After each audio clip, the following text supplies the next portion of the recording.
Shalom, welcome back to Take Time for Torah. I know we have been on hiatus for a while, but now we are back.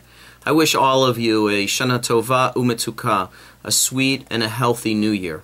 I hope that your Rosh Hashanah and Yom Kippur holidays were meaningful for you and that you found a way to complete your work of Cheshbon HaNefesh, at least for this moment, to examine your soul and that we're all starting the new year on a wonderful, positive note.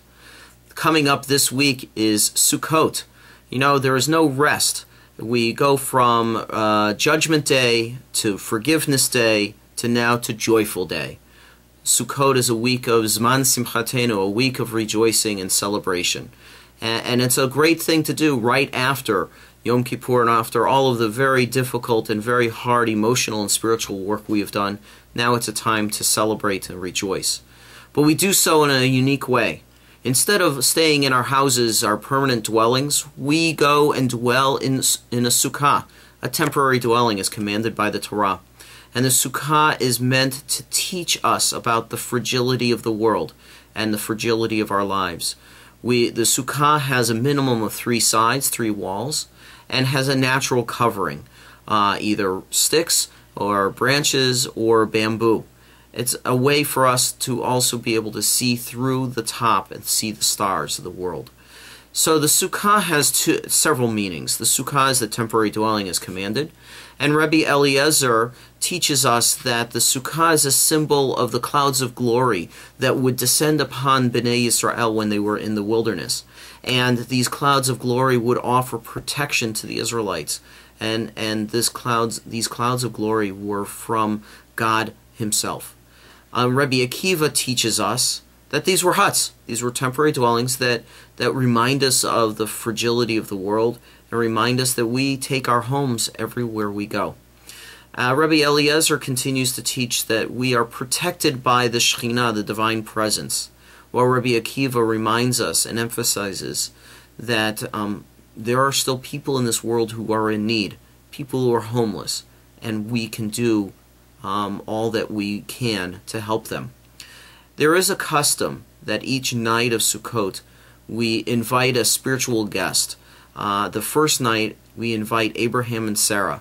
Abraham and Sarah are our patriarch and matriarch, but they are also role models to us about what it means to perform the mitzvah of hachnasat orchim, of inviting guests into our home.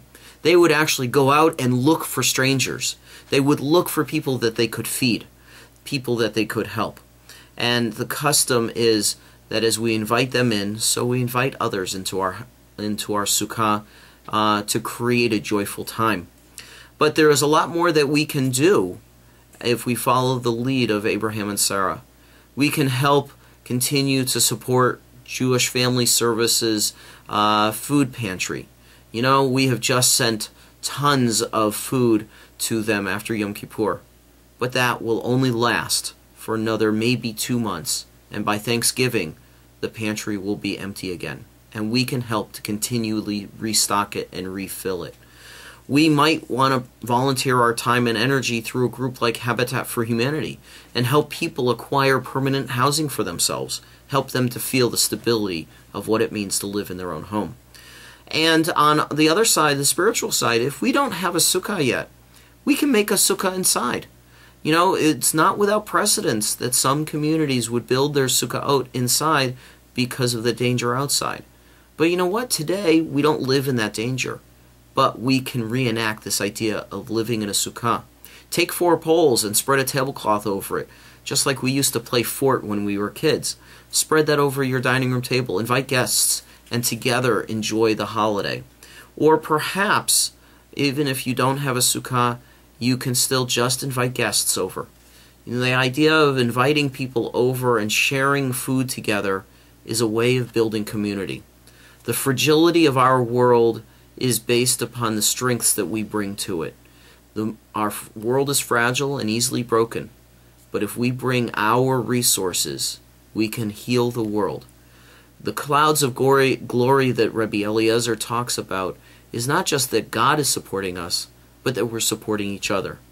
And that reminds us of the teaching of Rabbi Akiva, who wanted to ensure that people who were homeless had a place that they could call home. So call the sukkah your home this year and create a sense of community by doing so. And I wish all of you a Chag Sameach, a wonderful Sukkot, and I'll see you next week with a little bit of a message for Shmini Atzeret and Simchat Torah. Shabbat Shalom, Chag Sameach.